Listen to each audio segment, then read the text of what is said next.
we'll pay kids, right, coming in middle school $1,000 to get to top 1%.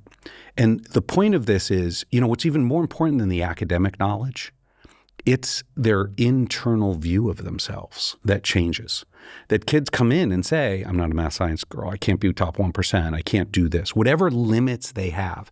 And a lot of education, when you talk about it, is, holistically, you're trying to take limits in kids and release them, right? And have them understand you're limitless. You can do all this. And this is the best way academically we've found to do it. And so they come in and the AI is going to say, here's all the lessons you need to do to get to top 1%, and just go through them.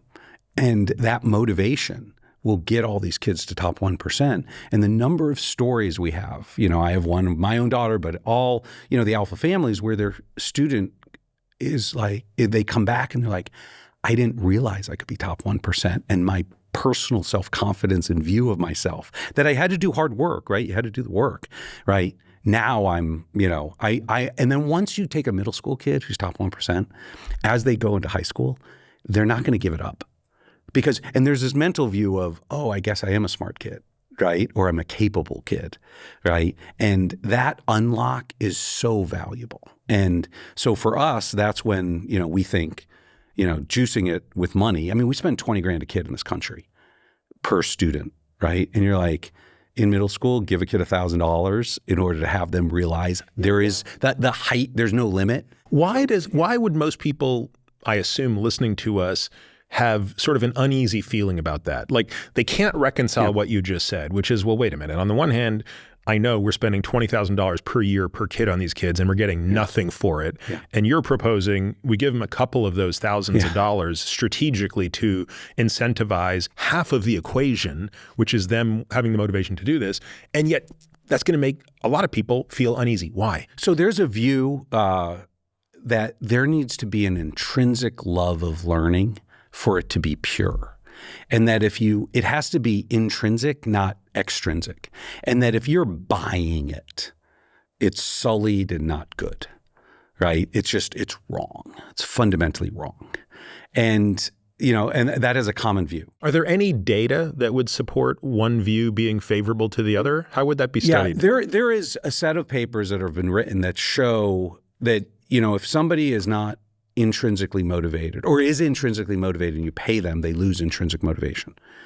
Now, that's not the case that we're sitting with. We have kids who aren't motivated, who aren't intrinsically going through it, right? They need the boost. And if you actually ask alpha kids, and maybe we'll do a study someday, no parent who has their kids at alpha thinks, my kids lost their intrinsic motivation. If anything, it's the opposite because now they think they're capable. And those papers don't talk about is how much of the issue was, I didn't think I was capable. I now realize I am. And I get this crazy intrinsic boost around it, right? My youngest daughter, again, would be this example, which is, she came in to middle school, she hit top 10%. And by the end of 8th grade. Sorry, this is going into 7th grade. Okay. She was top 10% coming in. So she'd been there, but she's like, Dad, I'm not like my older sister. I'm not top 1%, right? That's just not who I am, right? I'm TikTok girl, if we're going to. And I was like, what I know love more than anything is shopping. And I'll bet you $1,000 that you can't get to top 1%. And so she literally would fill her Amazon cart with $1,000 of stuff. And in the morning, she'd then look at the lessons she had to go through, and she'd do it, right? She'd just grind through it. Now, back to this thing, it's, we had a lot of family discussions around this because my wife, right, she was like, wait, there's two things, and this is, most parents are like this. There's two things here. One, you're setting 1%, top 1%. And most parents are like, that's too hard, right? And, why are you putting that pressure, on the kid? And number two, it doesn't feel right to pay $1,000 to get this. This is just, we're all brought up that there's something wrong. And so, but back to the thing. So she does it. She gets top 1%, literally buys everything. But then she sits down, right, with my wife and she's like, Mom, I know you didn't like us doing this, but you need to understand what this has done for me, which is I never thought I was as smart as my older sister. And now I realize I can do everything, right, that she can do.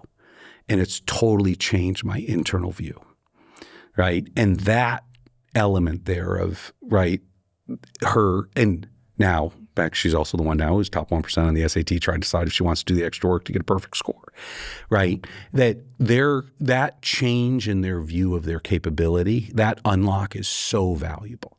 And I believe we should do this for every kid in America. Right. But that's the dynamics of why people don't like it. And you then just have to decide if you can use extrinsic motivation, whatever it is, buy them concert tickets, buy them, right, go shopping, whatever screen time, video game time, whatever it takes to get the kid to realize I can go be and learn all this and be top 1% when I previously didn't think that. Right. And I go through that struggle, fail, sometimes cry on the road to success loop that then unlocks my human potential. And right, the point of education beyond academics, right, you're trying to unlock human potential. And this is just a great, easy way to do it. And it's not available in a time-based system. Yeah, that's the thing. It's not necessarily something that has to happen indefinitely. Right. It's what I think makes sense here is that it's an unlock that then creates a new state of awareness that therefore becomes self-perpetuating. Right. So in many ways, it's like the kindling that leads to the fire. You don't need kindling indefinitely. Sometimes you need kindling. I'm Peter Attia.